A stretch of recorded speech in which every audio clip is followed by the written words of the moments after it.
صدمائے حرف گراگیر نہیں دیکھا ہے، صدمائے حرف گراگیر نہیں دیکھا ہے، آپ نے بھی پس تحریر نہیں دیکھا ہے۔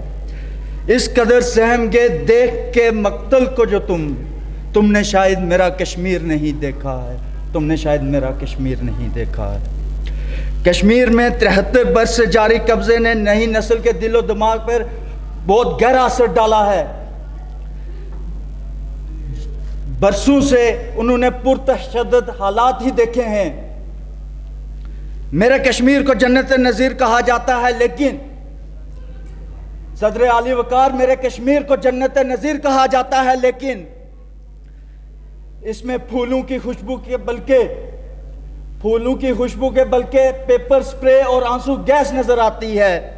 جب سے ہوش سنبھالا ہے یہی دیکھا ہے، ایسا لگتا ہے کہ میرے پر کٹ چکے ہیں، میں نیچے گر چکا ہوں، اٹھنے کی کوشش کر رہا ہوں، مگر یہاں کے حالات مجھے ایسا کرنے پہ مجبور کر رہے ہیں۔ ہماری نسل کے دوسرے لوگ اس لیے جی رہے ہیں کیونکہ ان کی زندگی کا صرف اور صرف ایک ہی مقصد ہے، اور ہم اس لیے جی رہے ہیں کیونکہ ہمیں جینا ہے۔ میرے کشمیر اب ظلم کی تصویر بن چکا ہے صدر علی وقار۔ کہیں یہ ہندوستان کا اٹوٹ انگ کہلاتا ہے اور کہیں یہ پاکستان کی شہرک، مگر نہیں رہا تو جنت نظیر نہیں رہا، میرے خوابوں کی تعبیر نہیں رہا۔ صدر علی وقار، اور برسوں گا اگر لوٹا دو میری آواز کو، اور برسوں گا اگر لوٹا دو میری آواز کو، اتنا برسوں گا کہ صدیوں کو سنائی دوں گا۔ میرے دریا خشک کیے جا رہے ہیں، میرے وطن کے ٹکڑے ٹکڑے کیے جا رہے ہیں، میرے دریا خشک کیے جا رہے ہیں، میرے وطن کے ٹکڑے ٹکڑے کیے جا رہے ہیں، لیکن اگر کوئی اپنے حق کی آواز اٹھائے تو ایک نامعلوم قاتل اسے خاموش کر دیتا ہے، ایک نامعلوم قاتل اسے خاموش کر دیتا ہے۔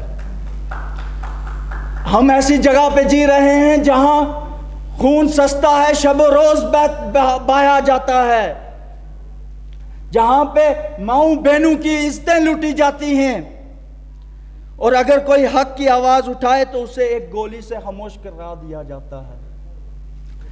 دنیا کے پرامن مقامات کی نئی نسل کی طرح ہم بھی مستقبل کے خوابوں اور تمناؤں میں جینا چاہتے ہیں، لیکن اس دنیا کی حقیقت مختلف ہے۔ ہم ایک ایسی دنیا میں جی رہے ہیں جو سہمی ہوئی ہے، تمناؤں میں محصور ہو کے رہ چکی ہے۔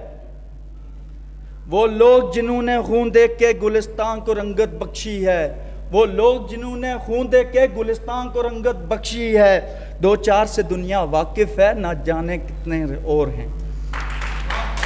صدر علی وقار، چنار اداس ہے، برف پوش پہاڑ کشمیری شہداؤں سے سرخ خون سے چولا پہن چکے ہیں۔ صدر علی وقار، دنیا کے امن کے ٹھیکیدار مکمل کشمیر کو بھول چکے ہیں۔ میں ان سے صرف اور صرف ایک ہی سوال کرتا ہوں، کیا تم نے میرا کشمیر نہیں دیکھا؟ کیا تم نے میرا کشمیر نہیں دیکھا؟ کیا تم نے جلتے ہوئے چنار نہیں دیکھے؟ کیا تم نے بہتی ہوئی لہو سے ندیاں نہیں دیکھی؟ اگر کشمیر کا یہ رخ نظر انداز کیا گیا تو وہ دن قریب ہے صدر علی وقار، وہ دن قریب ہے جب ان پہاڑوں سے اٹھتی چنگاریاں اس پرامن دنیا کو دھوکے میں ڈال دیں گی۔ مگر تب پھر میں ایک سوال پوچھوں گا، کیا تم نے میرا کشمیر نہیں دیکھا؟ کیا تم نے میرا کشمیر نہیں دیکھا؟ آخر میں چند ایک لائنوں کے ساتھ اختتام کروں گا۔ ہمارے ملک چلے آؤ صدا برسات ہوتی ہے، ہمارے ملک چلے آؤ صدا برسات ہوتی ہے، کبھی بادل برستے ہیں کبھی آنکھیں برستی ہیں، اور میرے ہم نشیں چلو کہیں اور چلیں، اور میرے ہم نشیں چلو کہیں اور چلیں، اس چمن میں ہمارا گزارا نہیں، اس چمن میں ہمارا گزارا نہیں۔ بات پھولوں کی ہوتی صدر علی وقار، بات پھولوں کی ہوتی تو سہ لیتے ہم، بات پھولوں کی ہوتی تو سہ لیتے ہم، اب تو کانٹوں پر بھی حق ہمارا نہیں۔ جب اہل چمن کو ضرورت تھی، خون دیا ہم نے اور گردنیں بھی کٹائی ہم نے۔ پھر بھی کہتے ہیں اہل چمن یہ چمن تمہارا نہیں، یہ چمن ہمارا ہے۔ دل کو بہلاؤں کیسے شب ہجر میں، دل کو بہلاؤں کیسے شب ہجر میں، دل کو بہلانے کے لیے کوئی سہارا نہیں۔